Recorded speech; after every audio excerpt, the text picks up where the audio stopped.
We ran two great races, but there's never been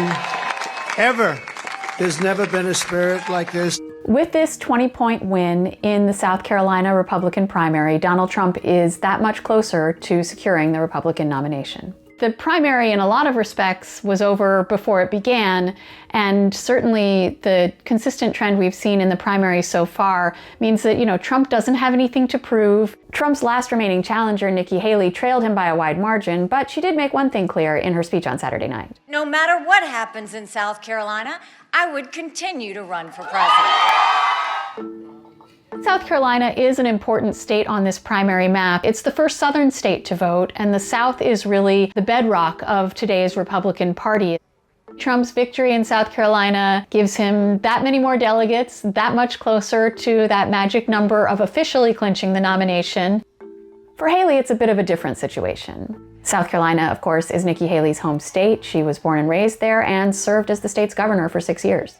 The fact that South Carolina's Republican voters have turned on Nikki Haley so decisively, despite how much they once loved her, is really a psychic blow to her and her campaign, and a psychic victory for Trump to be able to say this is her state, and she still couldn't win it.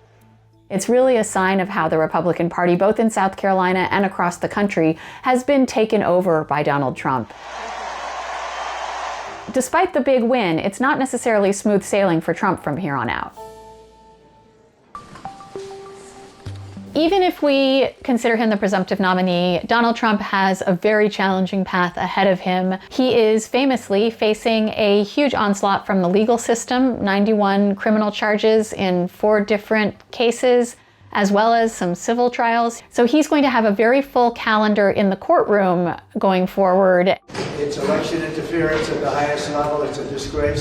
That could create complications for him financially as well. He has been using his political apparatus to pay a lot of his legal fees. That has been called into question, with some Republican officials saying that the Republican National Committee should not be spending that money for Trump and it should come out of his own pocket. These repulsive abuses of power are not just an attack on me. They're really an attack on you and all Americans. Most people think that it hurts Trump in the general election to be facing so much legal difficulty. I don't believe Donald Trump can beat Joe Biden. We have seen in head-to-head polls that test Donald Trump versus Joe Biden. He wins some, he loses some, but it tends to be very close. Whereas in many polls, Haley defeats Biden in a blowout. She beats him in some instances by double digits in those early polls. Nikki Haley is much more popular with a more well-off, more educated, and wealthier group of voters. Really, that's what is enabling her to stay in this race, is that she's not in danger of running out of money. Things can always change, but even in the 16 states that are voting on Super Tuesday, we really don't see anywhere that looks promising for Nikki Haley. If Trump keeps sweeping through the Republican primaries as quickly as he has, he could wrap up the nomination as soon as mid-March, which would put us on course for that Trump-Biden rematch we've been expecting.